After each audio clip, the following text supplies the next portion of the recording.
And then I would like to welcome one by one our speakers for the session. Mr. Parth Chaddha, who is the co-founder Stan. May I request you to kindly come on the stage for the next session. Mr. Vishnu Murthy, who is the studio head Gamitronics. Mr. Ganapathy, who is the co-founder Studioverse and partner MediaTek Anthill Ventures. May I request the honor to invite Mr. Yash Pariani, who is the founder and CEO House of Gaming. We have Sandrina Paula, Vice President Global Head International Partnerships Guardian Link. We have Mr. Rajagopal Menon, Vice President, WazirX. Please welcome, sir. And may I request the honor to welcome Mr. Mohan Kuldeep Ponnada, CEO and co-founder, Metapolis and co-founder, CEO, Chaddha Innovation Labs. Please welcome Mohan. Hello everybody. Thank you so much. Thank you, Anil, and everybody for putting this together and for calling us. We hope to add some value to everybody's learning. Please feel free to ask questions. We will keep some time at the end for questions.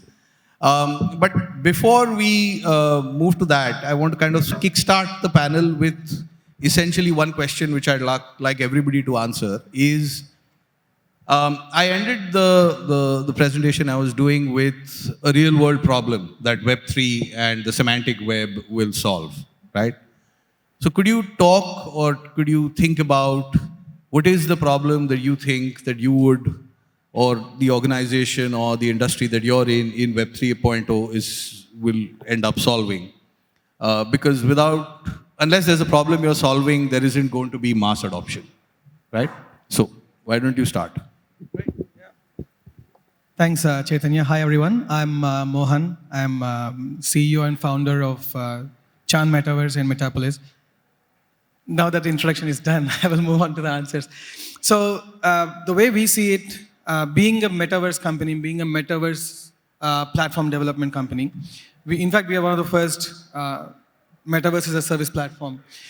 All of this Web3 requires interface for users to engage with, right? At this point, if you're looking at any other aspects of Web3, whether it is decentralized finance, whether it is all the other aspects of it, they are, in a way, abstract, because when you look at it from a brand perspective, especially for the adoption, it is very tough for them to see it in a sense. So it kind of culminates, the answer kind of culminates into a metaverse where people can come and experience it through their digital identities or through their avatars. Because at the end of the day, what you need to do is you need to create the ecosystem of Web 2 and then plug the ecosystem of Web 2 into Web 3, right? And right now, if you're saying that you will do it through the interface of Web 2.0, it's very tough for people to understand.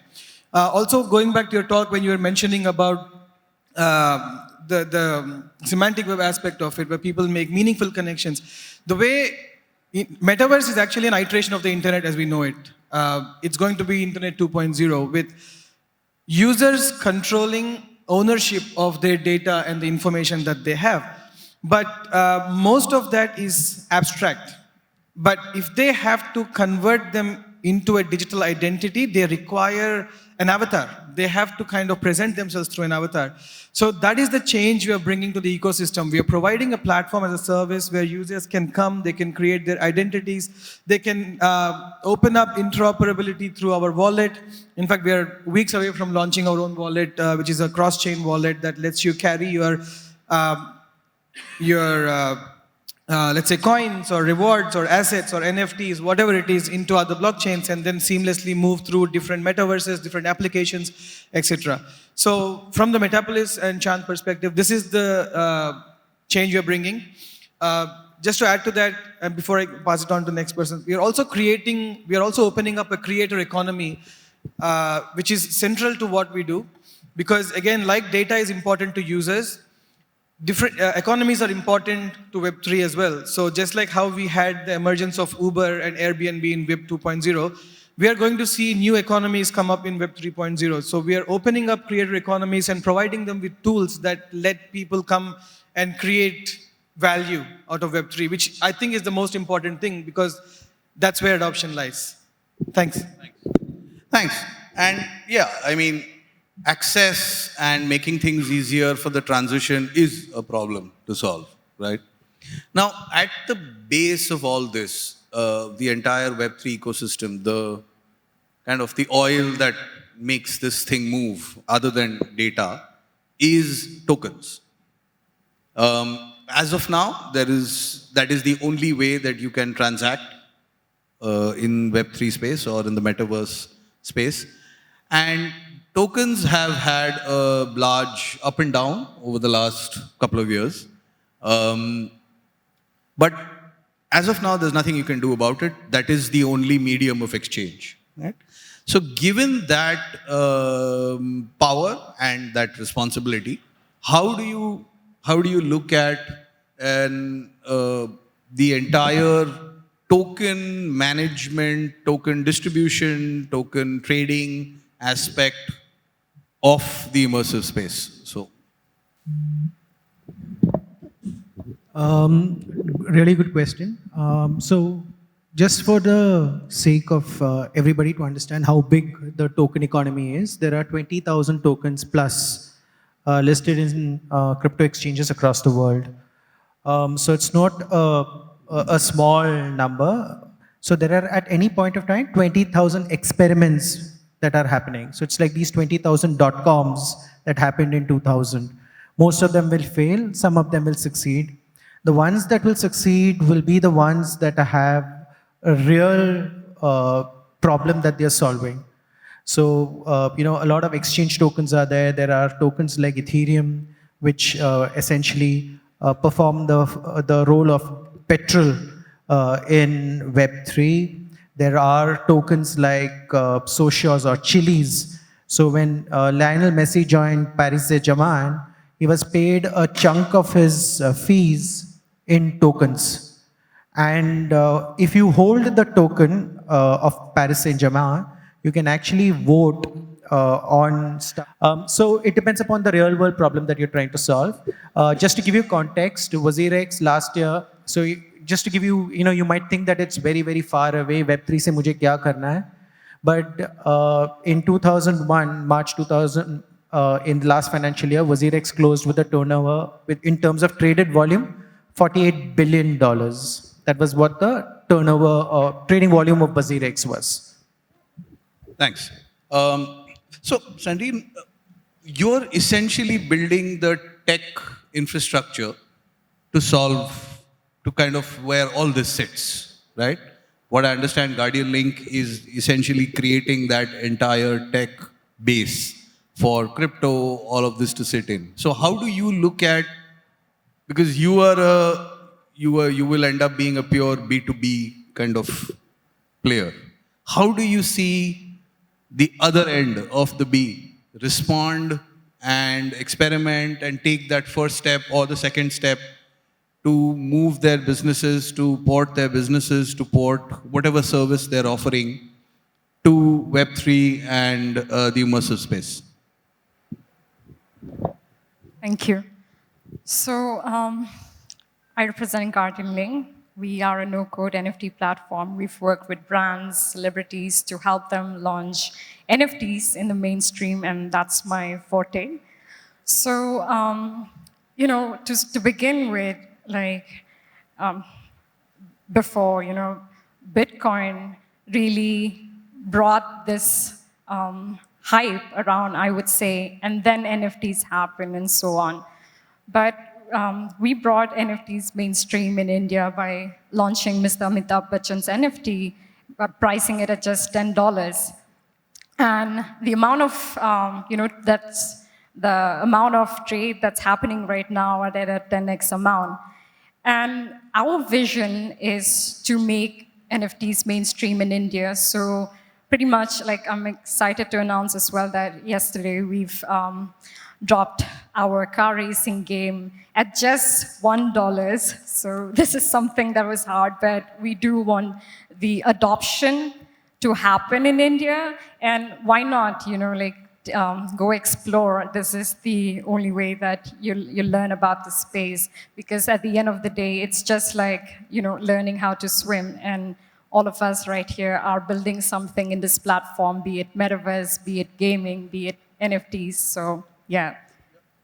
So, Vishnu, let me kind of come to you, because you're essentially taking a immersive pre-metaverse versus business model,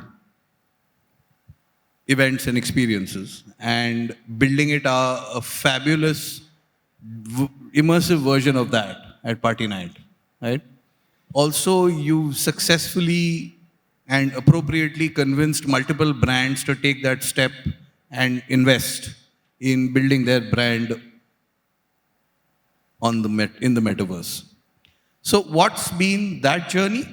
And given the fact that things are still very nascent, what are both the adoption as well as the ROI challenges that you see? So adoption when it comes to consumer and ROI when it comes to brands. Thank you. So I just want to touch up one more point here. I just want to come from the Web 3.0 just very quick bit. So the way we see Web 3 is like, Web 3 and Metaverse are both interconnected anyway. They're like, and they cannot go. But Web 3 can survive without Metaverse. Metaverse cannot survive without, Web 3. So we strongly believe that Metaverse is the best use case to get the Web 3 right way. So that's why we call it Web 3 as a process engine. We see like a process engine for the Metaverse. So that's where of course, people are talking about, Metaverse is about making events, or a Metaverse about, having some kind of a calling system, telecalling system. Long back, some people came and, like they were talking about, telecalling, basically and suddenly, like it's kind of, video calling system. And so, after that, telepresence, and then now, suddenly they started calling it as a metaverse. Okay, so that's not that something we believe. We believe a metaverse something which, a user can create his own stuff. It's kind of, creator's economy. If there is a creator's economy, a flow, then it's called a complete metaverse. I'll give you a quick example also. Let's take Insta, okay? Instagram. People create, reels, people post, and they become famous, and they earn money, and they cannot burn the money in the Instagram. They have to get out of that Insta and burn real time. But whereas the true metaverse, I'm using the word true metaverse. True metaverse is that you create something, like I'll give an example also. Okay, you create a music and you make it an NFT and you sell it and you earn it. That whatever you earn, that you can burn. Like let's say you buy a Levi's jean or something, and you wear your avatar wears. At the same time, that Levi's jeans gets delivered to your doorstep. Which means like basically we are finishing the complete loop. It's not that we are like ending. So this particular case actually, according to me, it's like a full metaverse, economy system that we're building. So, and that's what we believe strongly. So that's my query was about, you guys are building these party experiences. There are brands that are paying for it. There are people who are involved in it. How are you seeing the adoption at the consumer end? And the brands, how are the brands, are they willing to spend? Are they willing to take that next step and go out and say, okay, I want to try and plan this? Okay. So we are working closely over 100 brands at this moment. And I just call it like maybe Airtel Metaplex. Airtel launched their Metaplex on the party night. So people can come to Metaverse and experience the movie OTT content along with their friends. It's like a shared experience. That's what we call. And brands, okay, what brands are exactly seeing from the Metaverse angle? So, there is a term that we are using actually called immersive advertisement. It's not that an advertisement you see on a 2D screen.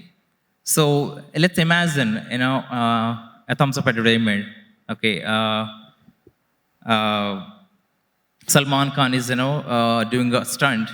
Suddenly, we are actually present in the metaverse, and Salman Khan is, flying around, along with, truck and everything. it's like, oh my God, what is it happening? It's like entire uh, advertisement happening around you. Basically, you are actually part of the advertisement. You're not just watching. You're actually witnessing the advertisement. So these kind of, very immersive touch, which actually brands are looking for. And of course, brands are actually look for analytics, which is like, we call it 360-degree analytics. How we can actually help the brands to get this data, especially, let's say, there is a stall which opened, brand has opened it. And what are the things we can capture? Okay, how many people went to that particular place? How many people actually interacted with the brand products? How many people actually taken that and using it? Or how many people they just came and just went away? All these analytics which are actually helps a lot with these brands categories especially. And of course, And we need the brands are okay with the fact that they don't know who that person is. They're okay with it? not exactly. As a being metaverse guy, we have to, if we are giving a data, we have to give it the complete data. No, but you obviously can't give the real life username, password, mobile number, whatever of the individuals, right? Could you please come again? There is echo. Yeah, I know. Yeah. So you can't obviously share the individual personal data. You can share bulk data. Yeah.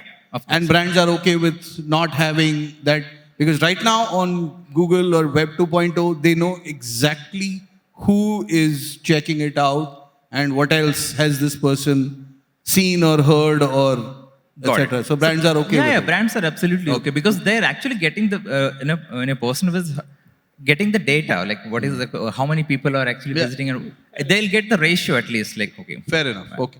So Yash,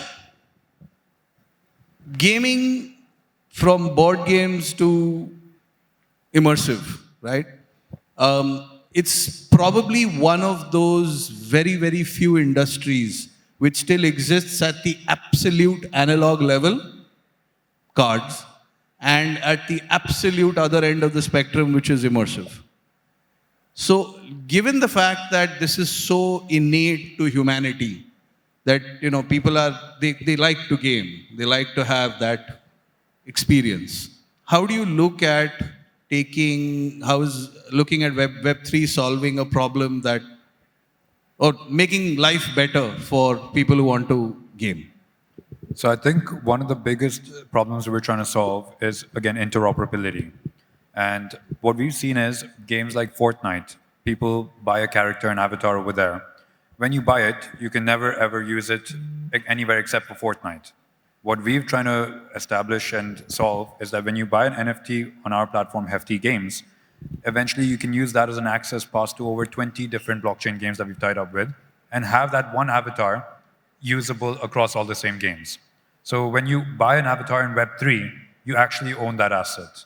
So that's one of the biggest problems that we are trying to solve. So is that a tech?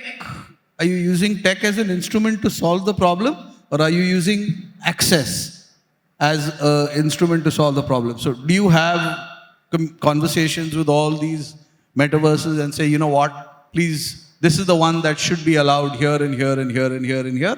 Or is it happening organically just based on the tech that you're using to create the NFT? No, so we do speak to each game. Each game has their own resolutions, their own pathways. What we have to do is we have to create a plasma bridge that allows us to connect using smart contracts and the blockchain that will allow us to use these avatars across all these different metaverses. So that's one of the biggest problems that we are looking to solve. And I believe Web3 offers that solution. Yeah, that you are the UPI of using avatars across platforms, which is great.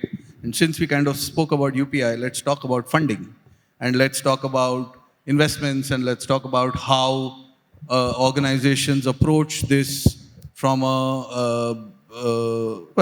investors want to invest in early stage businesses, early stage technologies, and then except this one comes with its additional factor of DAOs. Because as an investor today, if I were to buy a bunch of Tesla shares, I'm not investing in Tesla, I'm investing in Elon Musk. Tomorrow, if Tesla turns around and says, oh, we're going DAO and a bunch of committee is going to take all the calls in Tesla, I'm going to say, I want my money back. Right? So as much as people may think corporations, companies, businesses are not democracies, one person or two people at the top who run stuff. And that's why I invested in it. So given that, DAOs and the whole push for that, how do you as an investor look at all this? Thanks for the question. I think I'll try and unpack a little bit, starting at a holistic level and then drill down to the questions you asked. These multi-syllable words like DAOs, NFTs, metaverse, blockchain, they really bog us down and take us to a journey where we are trying to figure out what really is what.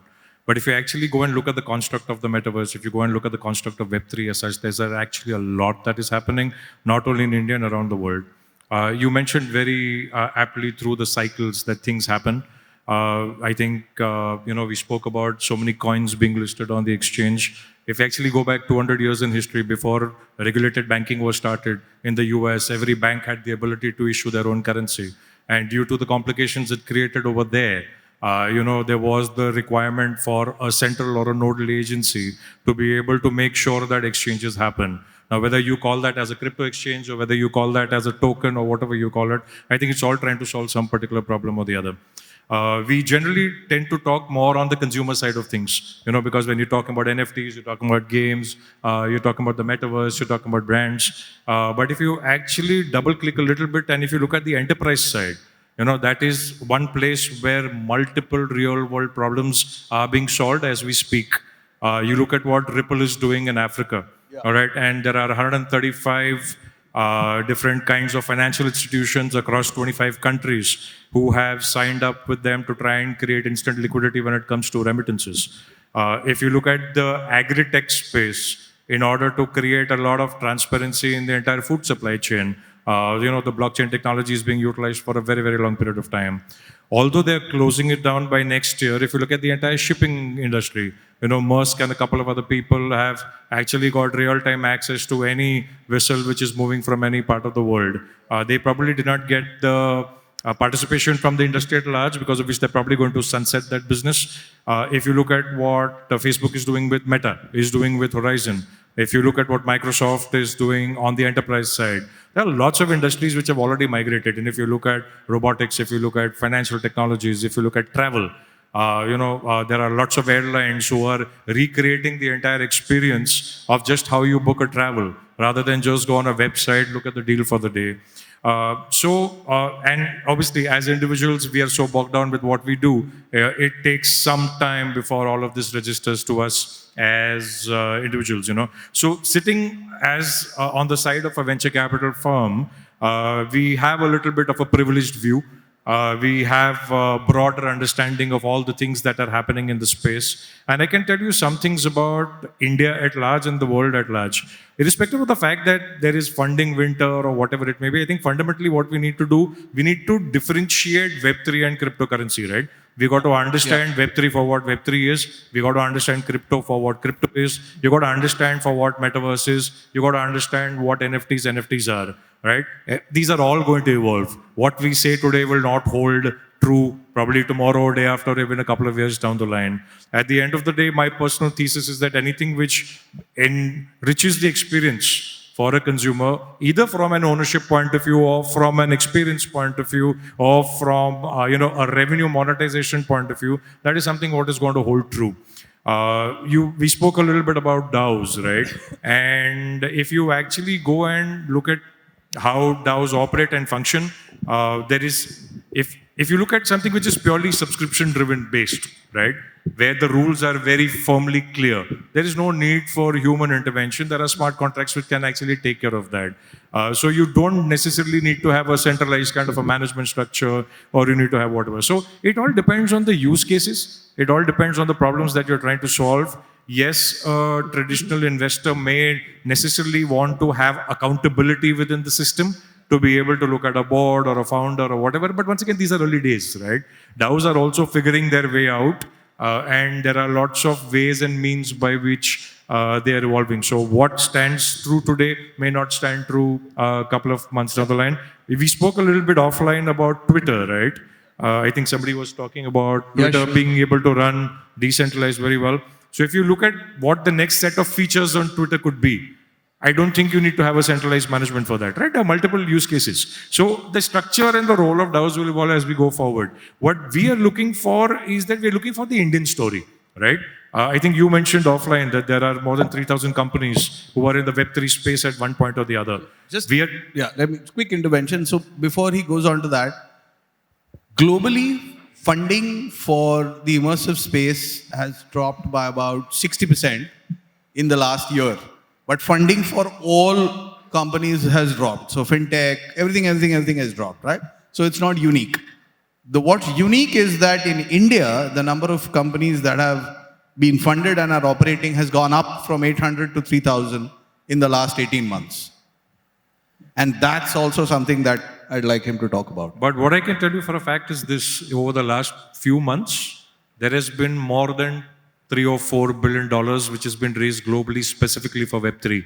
So while we're talking all about the winters and we're all talking about, because see, we're just coming out of a low interest rate regime, right? So capital which was chasing inflated asset prices is going to make way for strong product. So for somebody who's actually doing great work and building something which is of value, I don't think personally that they're going to have much challenge in finding funding as long as they know what they're doing about.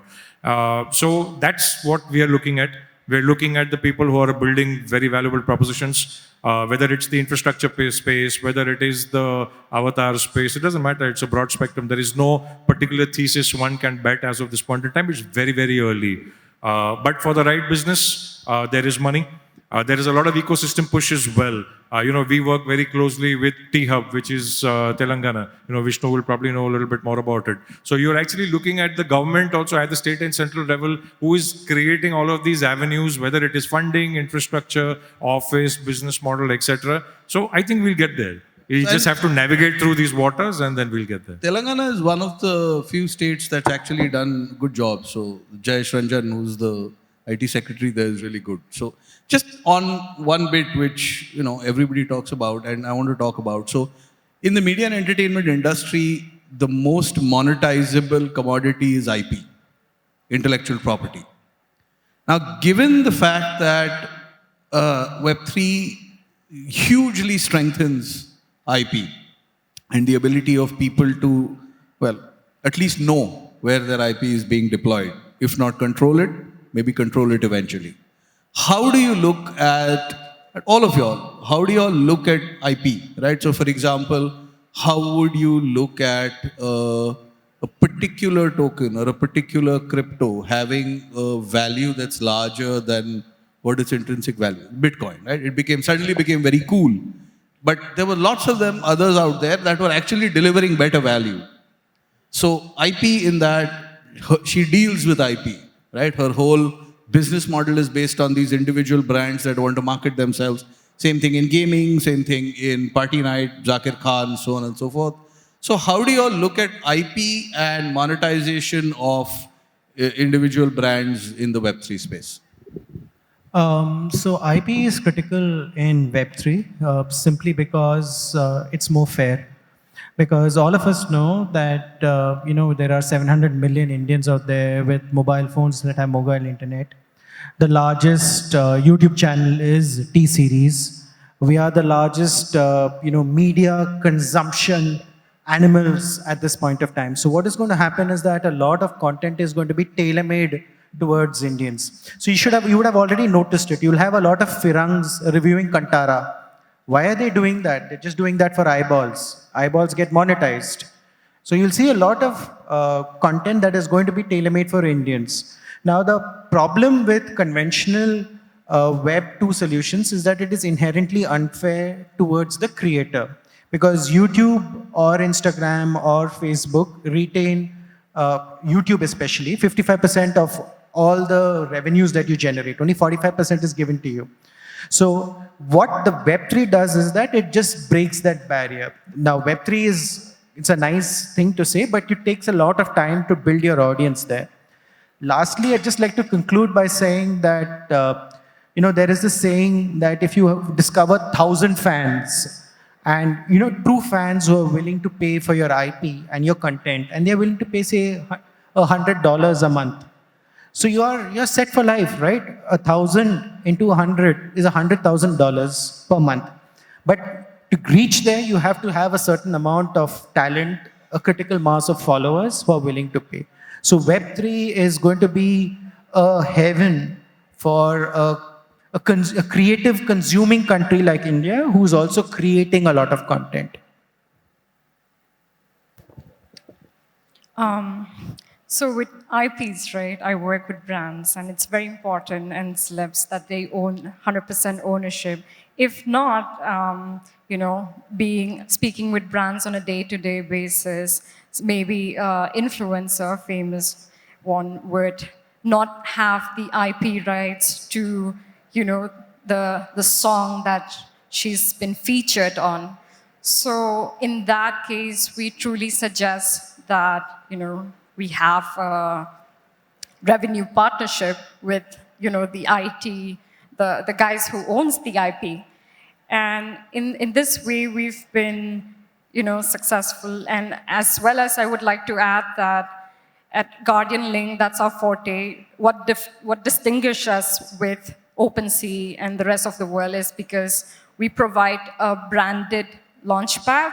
So, that launchpad, it's 100% owned by you. You own the IPs, you control the fans, you bring them in. So that's how it works with us. Thank you.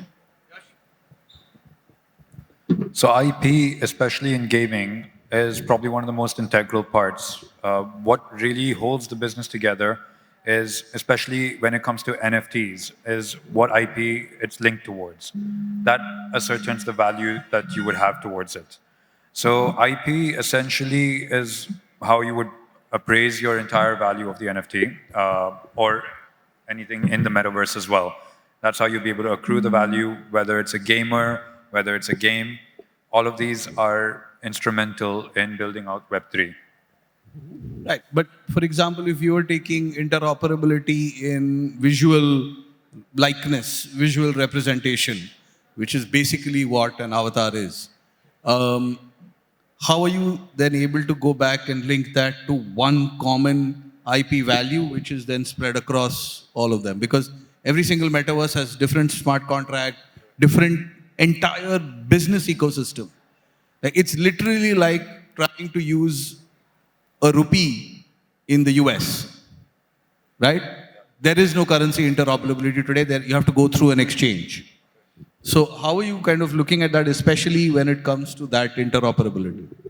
So especially what we're doing, we have these gamers and they have huge followings in the millions. What we essentially do is we take their IP and not just in gaming, even cricket, or it goes in other sports as well.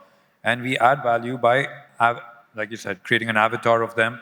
That's how we maximize and utilize their IP, by creating that avatar and making that avatar interoperable in these metaverses. It includes making it adjustable and flexible to each metaverse, which has different resolutions, different game mechanics.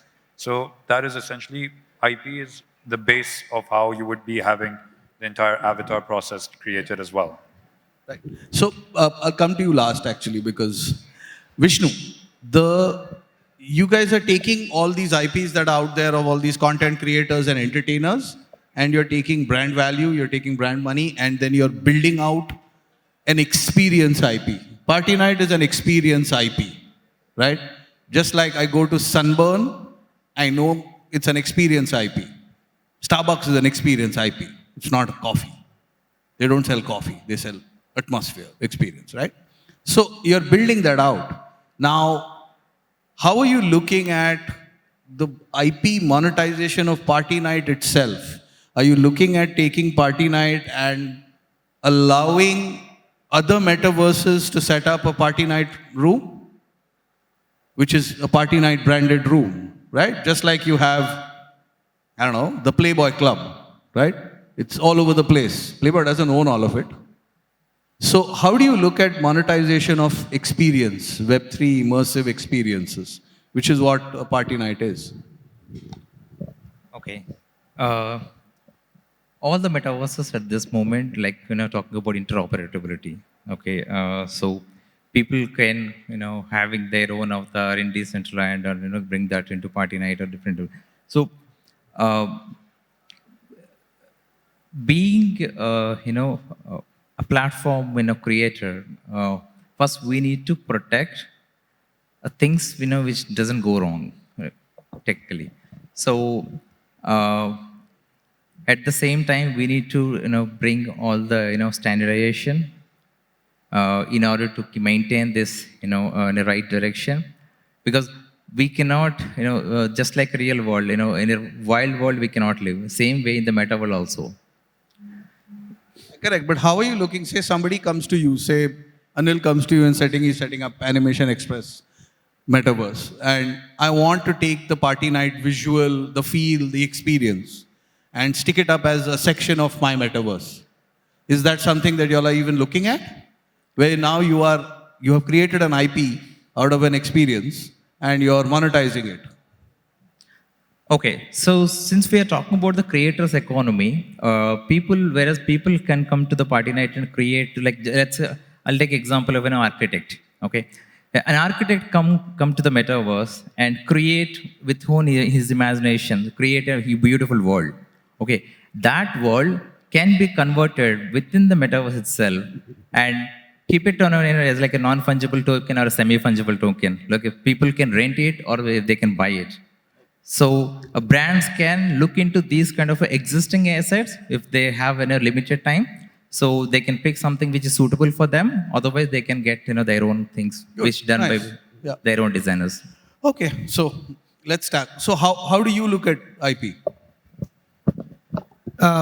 Okay, I think there's the way we look at it, and I think it's fundamental that we break it down into different tiers, right? Because IP, end of the day, that's what defines business. So you cannot move away from the traditional fundamentals of business, because when you're looking at brands and you're looking at big players who are moving, the biggest incentive for them will be the intellectual property and protection of those rights, because end of the day, that's what they're building. So that is one tier. And what we have to establish in the metaverse ecosystem is the differentiation between IP versus asset ownership. Right? For example, if there's a brand that's coming to Metapolis and or Chand and building their metaverse, the entire intellectual property lies with the brand. They can choose the look and feel of how that can function. It's up to them. The entire user engagement, gamification, game flow, activity flow, engagement flow, all of that lies with them. But when we talk about the asset ownership, then we move into things like the avatars, we move into the NFTs, we move into the wearables, we move into the integration, all the way down to the data, which then goes into the asset ownership. Now, the brand does not have ownership of this part. This is owned by the user, because again, this is a part of the Web3 decentralization aspect, right? So now, if the user, and now this is the second tier of it, if the user now wants to be a part of the economy, what they will do is they will willingly share that data with the brand so that they get a part of the revenue share. And that's how the ecosystem grows. Because if you're looking at the big players today, 99% of the revenue goes to them. In fact, if you remember a few months ago, Facebook faced a big backlash because they wanted to share 40% revenue with the users. And then people were like, isn't it our data anyway? Why are you? And for Facebook, it was a big deal because usually they don't share more than a small percentage. So the differentiation between Facebook is extremely opaque. You don't even know what percentage they're sharing. Yes. YouTube is at least clear as to what percentage they're sharing. Yes. Facebook, you have no idea what percentage they're actually sharing. Yes, it's very, very, very vague. So in this ecosystem, it's very important for leaders on the metaverse to establish this upfront so that the brands are more comfortable, because they know that when I enter this space, I protect my IP. I can monetize my IP. I can scale my IP. The idea of Web3 is to make sure that you create more immersive and more engaging, metaverse is to create more immersive, more engaging and much better experiences for the users, because they take all their experiences from Web 2 and say, wow, I love what I'm doing in Web 3, in Metaverse, right? So as long as this differentiation agrees, and as long as we respect the principles of traditional business, I think this entire ecosystem is going to thrive like there's no tomorrow. Thanks. And how open would you be to funding something which is essentially who says, I'm going to build out this immersive IP and then I'm going to monetize it left, right, center across the world? So let's look at it both top down and bottom up. Right? If you look at the entire market, the global copyright licensing market, which is what we're calling intellectual property, that's in excess of $1.6 trillion. Right? There must be a few thousand organizations who are trading in this kind of or creating this kind of intellectual property. So that's the top, right? At the lower, just look at, I'll give an analogy. Just look at the long tail of YouTube or the long tail of TikTok or the long tail of any other video platform where there is an independent creator who is continuously today through a Web 2.0 and probably in a few years from a Web 3.0 platform will start making significant amount of money by building those connections with their fans or consumers directly. Right? At the end of the day, water will find its own level, right? It will flow in the direction it needs to. So there will be a slow transition of this massive copyright market that already exists. So you're not recreating or you're not creating something new, right? Even if you're able to slowly over a period of time move even a small portion of it, I think it's a multi-billion-dollar industry already. And when you're building it ground up, if you look at platforms like Audius, who are trying to do something for musicians directly, right? There are lots of different, we can go on for the platforms. So they will balance out at some point in time. So the funding will come for the right business case, for the right kind of opportunity, as I stand by what I said earlier, right? For something which has got a truly killer application, which is going to solve a genuine problem, either for a creator or from an infrastructure point of view, or from a content delivery point of view, or from an IP trading point of view, I think that will find its funding opportunities. Good, thanks. Actually, Thanks so sorry much. to add a very small point to what Samir said. I think there's a very important point that we have to touch on, especially regarding this aspect. There's another tier to the IP and asset ownership. The third tier being, like you said, the token, the crypto token of that.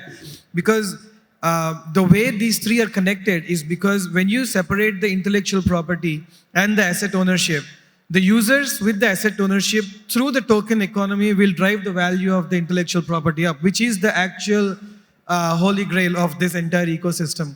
So I think this kind of summarizes the whole thing really nicely by tying them together. Thanks. Thank you, everybody. Time's up. I have big flashing red over there. So, sorry, we have to wrap up, but it was going well. Could have gone on for a couple more hours. Thank you so much for being here, and thank you, Animation Express and Anil, for having us.